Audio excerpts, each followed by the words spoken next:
there! Welcome to the first edition of Serenity Needs to Learn to Cook. This is the first edition because it's after regular reminding Serenity that she really needs to ask for some help and needs to learn some basic life skills. When I invited her yesterday to my quarantine food sharing group, it was with the hope that maybe we can inspire her to maybe learn some new skills. And the best way that I think that will help her will be to do it in her favorite format of video that goes onto YouTube. Tonight I will be making our house version of chicken fajita, which for us includes beef mince. Obviously Serenity will not need this much for cooking for herself, but if she wants to make some that she can put in the portion off and put into the freezer, then this would be a good one. But smaller amounts can be obtained from shops, which I'm sure you are at least aware of where the shops are. You just need to not buy so many tins. One of the other things that I like using is fresh garlic. Yes, you can get jars of lazy already chopped garlic, or you can use garlic powder, but it's much nicer having good, proper, making an effort garlic cloves. Next thing that I also use is stock cubes. These you can get anywhere. I use a brand that is gluten-free because of my food allergies. Salt. And I also have a big jar of fajita seasoning. We get ours in a large quantity because we make this quite often, but you can get small sachets of varying flavors of taco or fajita seasoning that would probably better suit your needs. I also have onions. If you like peppers, which I don't, so I don't buy them, you can also chop up some peppers to go with it as well. I do have my one sheet is I do use frozen veg for this, but you can, if you want to really make some effort, you could dice up some carrot and use tinned sweet corn, whatever veg you want to add to it to make it some healthy. But I just throw in some frozen veg, usually mixed veg, but I can't find it at the moment, so I've got individual peas, carrots, and sweet corn. So, to start, you need to chop your veg. So, I'm going to start with the garlic.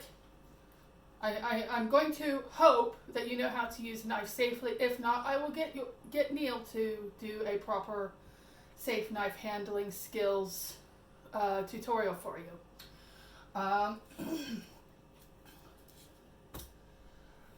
Make sure that your knife is sharp. I've got a cheap sharpener. Neil uses a proper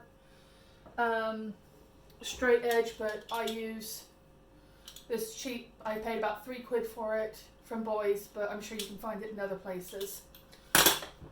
For making sure your knives are sharp enough, because if your knives are not sharp enough, you will cut fingers off. So you're going to start off by using the edge of, or the flat of your knife to kind of crush your garlic a little bit so that it makes it easier to peel the skin off.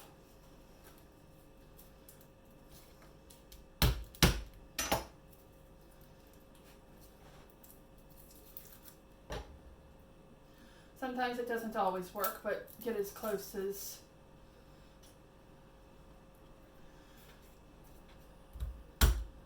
I tend to like quite a bit of garlic in my food, so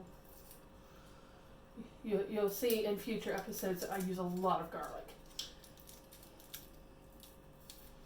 But I figured that if your 12-year-old sister is capable of chopping garlic, so can you.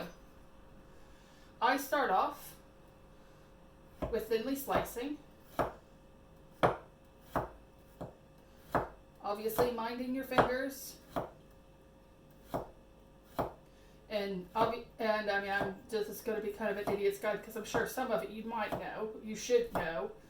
It's some basic skills, but once I have them in kind of thin slices, I then turn them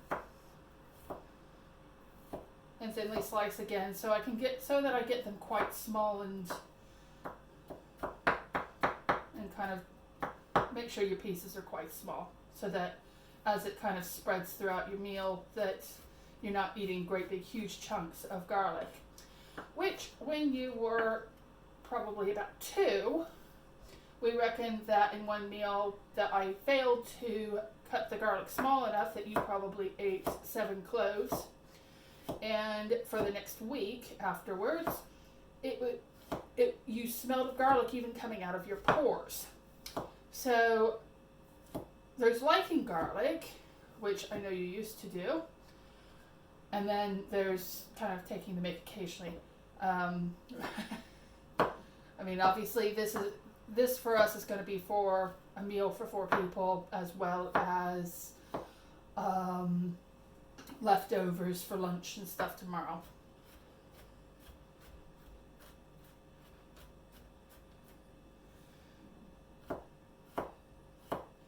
I'm hoping that some of the others from Mel's quarantine share group will hopefully help as well and kind of give some of their meal ideas and maybe do some videos for Serenity as well, because I do know that her mama and possibly her papa are on there, and her aunt and uncle, and some of my friends who we all eat differently.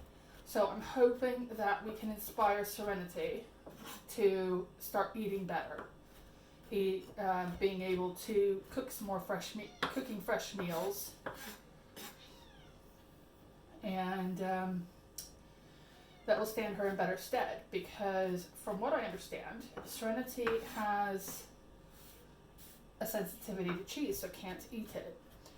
And as her brother is training to be a chef, he cooks a lot of the meals in the house, but adds a lot of cheese to their dinners, which then means that Serenity can't eat them. And because she doesn't know how to cook from fresh herself, then she eats a lot of the tins that you saw in her photo yesterday. And I'm hoping that we can fix that, because it's going to be much better for her in the long run to be able to cook real food. And if she uses, the quantities that I'm using today, she'll be able to cook it for future, to go in the freezer and defrost and microwave if she's feeling lazy or if she's had a long day at work. So the next thing I'm going to do is I'm going to chop some onion. First thing you need to do is cut the ends off. Doing your best to peel down some of the skin as you go. But what doesn't come off, and a good portion of this will come off, but what I do is I cut it in half and then take the layer off that contains the skin.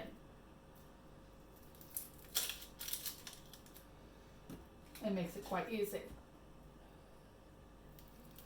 Some of the skills that I use are ones that I've had to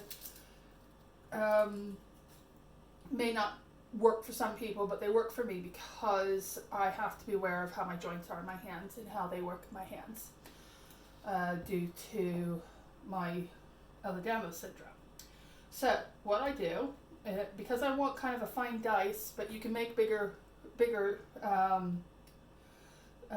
bits if you want, but I want kind of a fine dice. So what I do is I very carefully make thin slices on half of an onion, and being very careful because as I get towards the end, because it does get quite slippy. This is also why you really need to make sure your knives are sharp, is because if that slips and your knife slips, then it's going to be detrimental to your fingers. So my next step is I turn it around and I start chopping up my slices.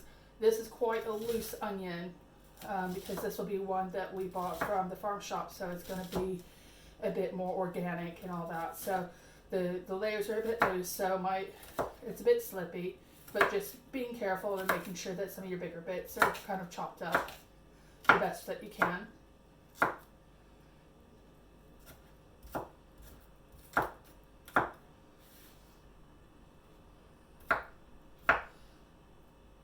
We do have a friend who, if she is going to be here for one of our meals, we then don't add the onion or garlic because she is allergic to onion and garlic.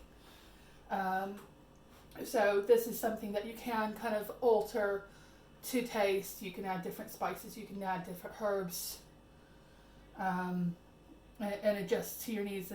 You could also adjust the herbs and spices, add a bit of salt and pepper. You can add like maybe a tin of chopped tomatoes and make it into a bolognese for pasta.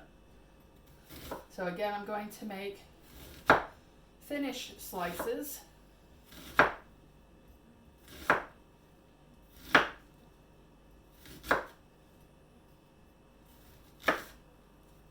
Turn it.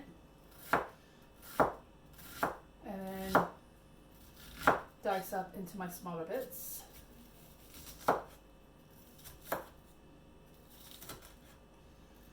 Again, making sure to keep an eye on what you're doing so you don't chop any fingers off. You don't have to go at great notice speed, which if Neil does a knife tutorial, he does tend to go at a great notice speed, but I don't. I don't care too much. I did have another half of an onion, but I've lost it, so I'm sure it'll crop up later. So the next thing I do is I bring up my big pan. I use a big wok for this to make sure that I've got enough space. This for anybody who is looking for one this size, we got this at IKEA. And this is one of our most used pans besides my big 30 centimeter frying pan. So, turn my hob up to high heat. And I like using a little bit of butter, but you can also use a bit of sunflower oil or whatever fat you prefer.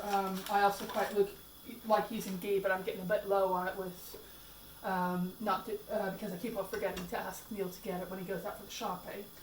Because for those of you who do or don't know, with the current COVID-19 quarantine, because I have a pile of health issues that I need shielding from stuff like that, it means that I am in quarantine at home.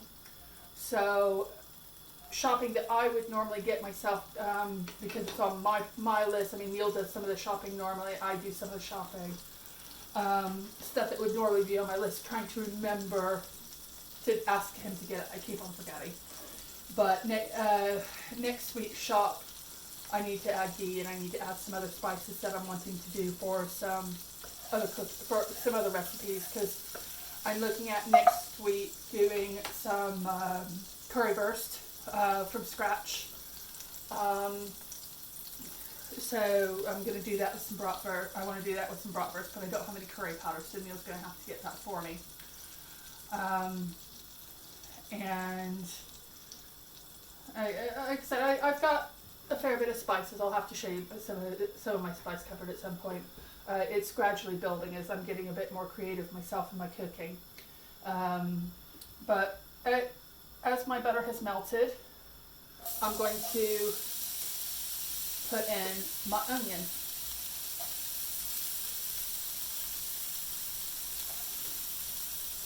Put a little bit of salt in it, because what the salt will do is draw some of the moisture out of the onion so you can brown it. Give it a bit of a stir.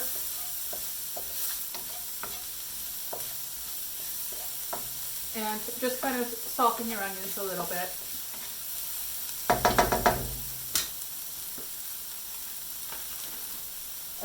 One of the things that I do beforehand is I do pre-open up my mince. That way I don't have to, all I have to do is just dump it in when I'm ready. So but I kind of let the onion cook off a little bit.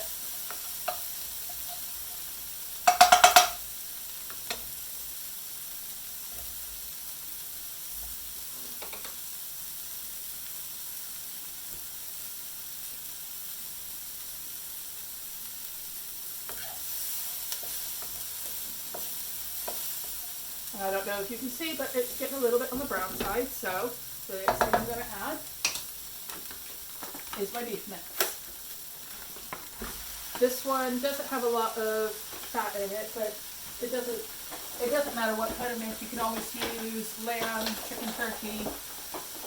This recipe you could also get dice up some chicken breast or boneless chicken thigh and cook that through, and this recipe will work for that. So pretty much any meat, whether it be in a minced form or as my American family call it, ground beef, ground chuck. Like I said, any meat. You could probably get away with using corn. I don't care for it, so I don't use it, but I know that I do have vegetarian friends. You could add any manner of vegetables to this. We still don't have Emer's eating it, but Sophie's always loved this. This has always been a meal that she will eat. But what I'm doing now is kind of just breaking the mince up a little bit, spreading it out in the pan a little bit, so that it'll cook through fairly quickly. I'm sure other people have other techniques and can explain it maybe a little bit better if you have any questions. But also kind of mixing in the onion in amongst it so that it gets the flavor from the onion. Because as you know, I like quite a bit of onion in my food.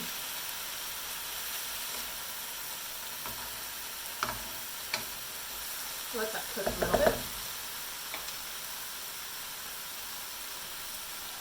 But like I said at the beginning, I am hoping for some of the other members of Mel's Quarantine Group that if you have the time or the opportunity, that if you can add some of your own videos to the group, that would be fantastic, because then you can give Serenity a bit of a variety of things to choose from that she can have a go at as well.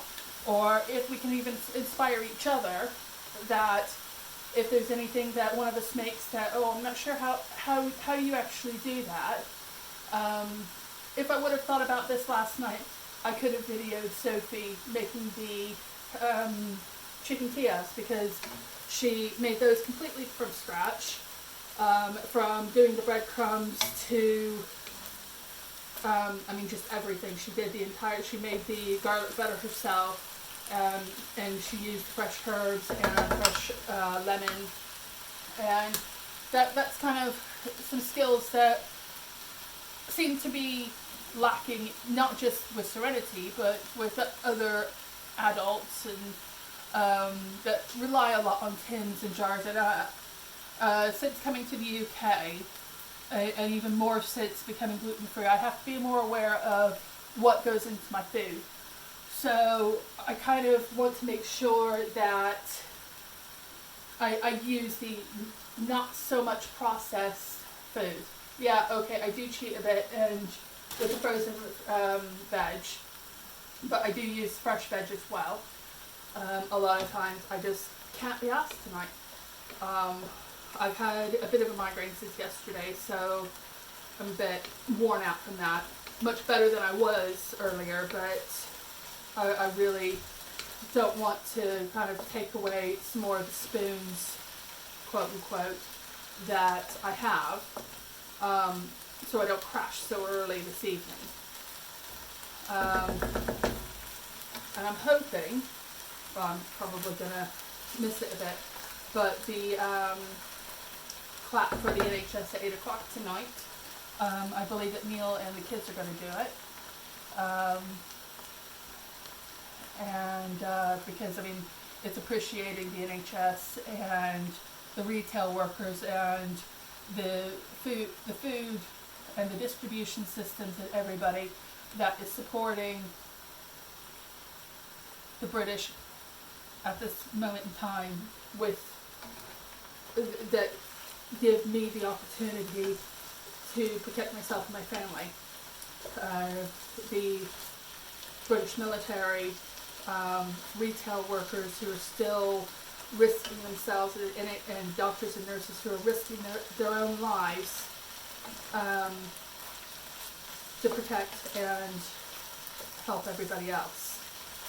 So as you see, my mince and my onions have browned. So I'm going to add some of my garlic, because you don't want to overcook garlic, because garlic can burn quite easily. So I tend to add it towards the end of my cook time, as well as my stock cube, and just kind of crumble that in. Like I said, I used one by tallow, and I put a beef stock cube in, and then my fajita seasoning. You need to be careful with how much you add, because if you add too much, it will blow your head off. But I know there's a sachet of one that you can get at like the co-op that is kind of a sweet fajita, and it's really quite nice. This one, which is just a Schwartz fajita seasoning, it can be a little spicy, so I just kind of sprinkle a little bit over the top, so I don't, because Sophie and Neil can cope with the really spicy, but I can't. But if I do accidentally add a little bit too much, then what I do is I add a little bit of honey or brown sugar to it to kind of knock that down a little bit. So I'm giving this another bit of a stir to kind of give the garlic a chance to cook and give everything a bit of a go-to. And then I just pulled out of the freezer some frozen julienne carrots, but you can use, I tend to use frozen mixed veg, but like I said, I can't be asked to find it. I know we've got some in the house. And just kind of add a bit of that. I use these clips a lot for everything, to make sure that stuff doesn't pour out all over my freezers. I'm going to add some frozen sweet corn.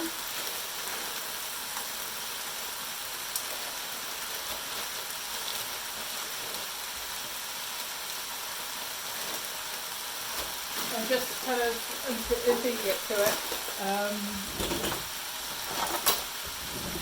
I forgot to open my frozen peas.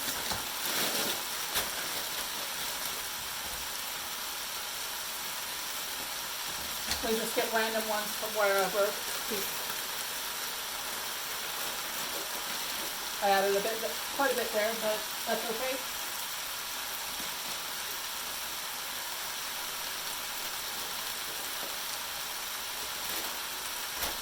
Right, and we're going to give that all a bit of a stir in now.